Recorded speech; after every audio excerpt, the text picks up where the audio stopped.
Hey, you. Me? Yes, you. Do you like polyomino games? No, the one Asian guy in the room, I'm talking to you. Do you like patchworks? Do you want to play with me? But why would I want to play with... No. Okay. Do you want to play patchworks but you have no one to play with? Well, here's some cards for you. There's a solo mode for this amazing patchwork game, and it's called the Automa Deck. If you bought the anniversary version like I did, yours should have come with a copy. And these aren't just some slapped together cards either. They're made by the Automa Factory, the same people behind the solo mode for Wingspan, Scythe, Viticulture, and Terra Mystica. So you know they're good. The Automa's turn takes about 5 seconds, but the algorithm behind it makes the game a genuine challenge. It actually feels like you're playing against someone who wants the same patches as you do. Welcome to the rulebook. Let's learn how to use these Automa decks. But before that, let's actually make sure we're all on the same page of how Patchwork actually plays. If you already know it, skip ahead. Timestamps are in the description. In Patchwork, two players share a circular market of patches. On your turn, you either A. Advance your time token past your opponents and collect one button per space moved, or B. Buy one of the 3 patches directly in front of the neutral token. You pay its button cost, place it on your 9x9 quilt board, and advance your time token by the time cost shown on the patch. And here's the key twist. Whoever is further behind on the time board goes next, so you can sometimes take multiple turns in a row. When you pass a button income space on the time board, you earn buttons equal to the number of button icons printed on your placed patches. First player to fill a 7x7 area on their quilt board gets a special tile worth 7 bonus points. Game ends when both tokens reach the end of the time board. Final score is buttons remaining plus 7 if you got the special tile, minus 2 for every empty space on your quilt board. Simple, elegant. Now let's make it solo. Setup is almost identical to the normal 2-player game. Lay out the time board, arrange the patches in a circle, place the neutral token, put the special patches on their marked spaces on the time board, set out the special tile, all normal. You get your quilt board and your 5 starting buttons, which is also normal. Now here's what's different. The Automa does not get a quilt board and it does not get starting buttons. It's not building a quilt. It's just collecting patches and racing you on the time board. You pick one of 2 decks. The normal deck, 12 cards numbered 1 through 12, no buttons on the back. Or you could choose a tactical deck, numbered 13 through 24, with buttons printed on the back so you can see ahead of time what the Automa can afford next turn. There's no difference in difficulty between the 2 decks, you just decide which one you want to play with. Shuffle your chosen deck, then discard 2 cards face down without looking. This means you'll never quite know what's coming. 10 cards in play, 2 hidden. Creates a little uncertainty. And here's the last thing, the difficulty. There are 5 levels, and this is how they work. You place a button marker on the time board a certain number of spaces before the final space. This button determines when the Automa earns the 7x7 special tile. More on that later. And you always go first. When it's the Automa's turn, flip the top card of the Automa deck. At the top of the card, you'll see a number of buttons. That's how many virtual buttons the Automa has to spend this turn. Now look at the next 3 patches in front of the neutral token, just like you look at your own options. Check which ones the Automa can afford with its virtual buttons.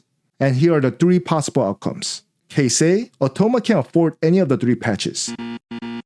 When this happens, it just passes, same as you would if you were to pass. Move its time token directly in front of yours, but unlike you, it does not collect buttons for passing, it just advances. Case B, Automa can afford exactly 1 patch. Easy. It just takes that patch, move the neutral token past it, advance the Automa's time token by the patch's time cost, done. Case C. Automa can afford more than 1 patch. And this is where the card gets interesting. Each card has 3 filters printed on it. Apply them top to bottom until only 1 patch remains. So the filters are how the Automa breaks a tie when it can afford more than 1 patch. There are 4 possible filters in the whole game, and here's what each one means. Take the patch whose time cost will not make the Automa's token overtake yours. It wants to stay behind you, so it keeps getting turns. And landing exactly on your space is fine. That's not overtaking. Smart.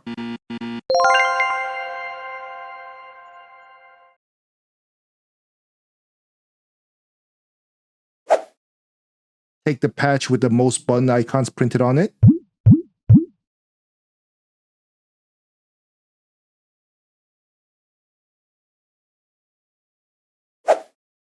Take the biggest patch by the number of squares.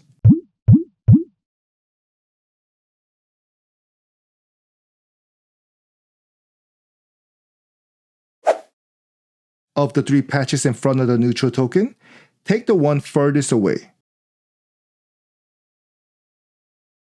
Now here's the key part. You don't apply all 4 every turn.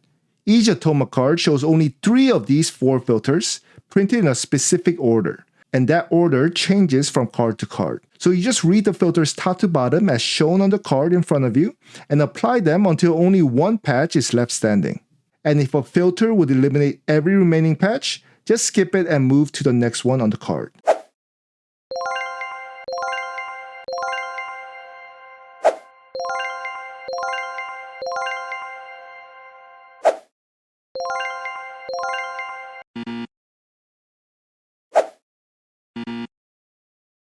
The whole decision takes about a second or 2 once you get the hang of it.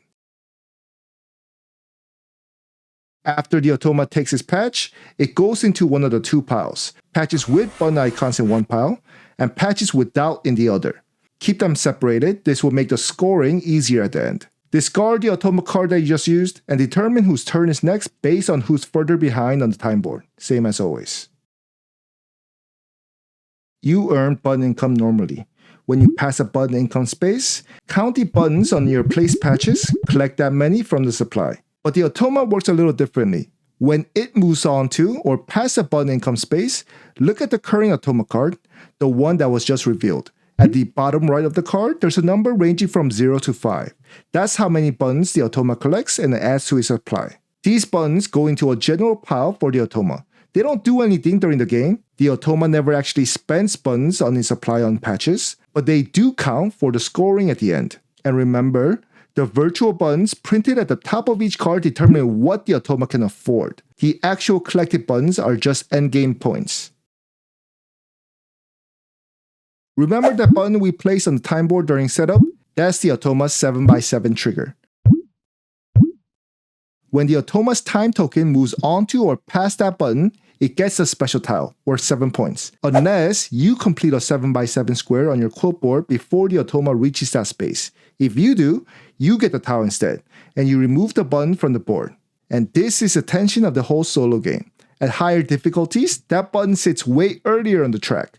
On Legend difficulty, it's 18 spaces from the end, so the Automa will almost certainly reach that space before you can finish a full 7x7. And completing a whole 7x7 quilt is hard, so on Legend, that tile is basically the Automa's take. On Intern, 1 space from the end. The Automa barely reaches it before the game's over, so you'll almost always grab the tile first, so pick your poison. When the Automa deck runs out of cards, shuffle the entire discard pile, including those 2 cards you set aside during setup, and form a new deck. Then, like in the beginning, set aside 2 random cards from the top. Special patches on the time board works just like a normal 2-player game. Whoever's token reaches 1 first takes it. So if you move on to or pass a special patch first, you take it and place it on your quilt board. Nice. But watch out, the Automa is racing for them too. If the Automa's token reaches a special patch before you, it takes a patch. It has no quilt board, so it can't actually place it, but it still removes it from the board. In other words, the Automa can straight up deny you a special patch just by getting there first. So don't assume those patches are yours for the taking. Game ends when both time tokens reach the final space. You score normally. Your buttons remaining plus 7 if you got the special tile, and minus 2 per empty space on your quilt board. The Automa score depends on the difficulty level. Let me break that down for you. On Intern, Automa only scores 0 or 7, just a special tile. On Apprentice, 7x7 tile plus 1 point per button it collected during income. On Fellow, all that plus 1 point per patch it collected that has button icons on it. On Master, the 7x7 tile, plus the collected buttons, plus 1 point per button icon printed on its collected patches.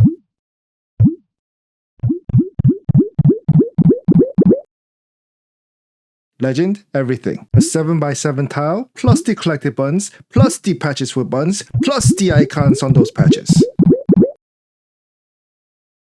You win if you outscore the Automa. Tie goes to whoever reached the final time board space first. So what do I think? This is one of the best solo implementations I've played for any game, full stop. It captures exactly what makes Patchwork great. You're still agonizing over which patch to take, you're still racing on the time board, you're still managing your button economy. The Automa competes for patches you want, it triggers the button income at awkward times, and it races you for the 7x7 tile. And it does all of this with one card flip per turn. No complex flowcharts, no paragraph of rules to reference mid-game. Flip, check affordability, maybe apply a filter or two, done. The Automa's turn is faster than yours every single time. The filters are also really well designed. The time filter means the Automa plays smart. It tries to stay behind you so it keeps getting turns, just like a good human opponent would. The button priority means it's actively trying to increase his income. It feels intentional, not random. If I had to nitpick, the one thing that trips me up every single time is the difficulty setup. I can never remember how far from the end that 7x7 button goes. So I'm always reaching for the rulebook to check the distance. That's it, that's my complaint. If you own Patchwork and ever find yourself without a partner, these cards are a no-brainer. The Anniversary Edition includes them in the box, but if yours doesn't, they're available separately, although they might be a little bit hard to come by. For what is essentially a deck of 24 cards, you get an opponent that makes this game feel so complete even at one player. And if you enjoy this, there's an unofficial solo variant made by the same Automa Factory crew for another Uwe Rosenberg polyomino game, the Cottage Garden. If that sounds up your alley, check out my video on it. And that's the Patchwork Automa. How it works, how it plays, and why I might think it might be the very best solo mode of any polyomino game.